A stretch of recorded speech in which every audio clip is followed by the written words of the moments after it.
qarax miina oo sababay khasaare kala duwan ayaa ka dhacay jidka cusub ee isku xidha magaalooyinka Boosaaso iyo Dhadar iyadoo lala beegsaday gaari miina baadhisa oo ay lahaayeen ciidamo ka tirsan kuwa Puntland xilli ay ku guda jireen howlo amni. Qaraxan ayaa sababay geerida taliyihii saadka ururka Dayax Jaamac Afdashiike miina baadhihi iyo darawalkii gaadhiga iyadoo dhinaca kalena la xaqiijiyay ilaa iyo 5 askari oo kale oo ku dhaawacmay qaraxaasi.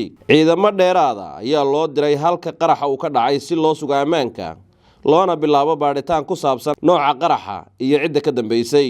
Wadada isku xidha magaalooyinka Boosaaso iyo Dhadar ayaa si ku meel gaar ah loo xidhay inta howlgaladani ay socdaan. Mas'uuliyiinta maamulka Puntland ayaan ilaa iyo hadda ka hadlin qaraxan iyo cidda ka dambeysay balse waxa ay sheegeen in saacadaha soo socda ay la hadli doonaan warbaahinta dhinaca kalena ay faahfaahin ka bixin doonaan qaraxan. Wadadan maanta uu qaraxu ka dhacay ayaa la sheegay in isbuucii hore sidan oo kale uu qarax ka dhacay taas oo ay ku dhinteen ciidamo ka tirsan kuwa Puntland balse laga qariyay warbaahinta. Taliye Jaamac Afdashiike ayaa ka mid ahaa saraakiisha ciidamada maamulka Puntland ee ka qayb galay howlgalkii Hilaac ee argagixisada ee lagula dagaalamayay buraha Caalmiskaad. Dhinaca kale waxaa la sheegay in uu ahaa sargaal howlkar ah oo lafdhabar u ahaa ciidamada kala duwan ee Puntland sidoo kalena qayb weyn ka qaatay arrimaha miina baadhista iyo ka hortagga khataraha argagixisada.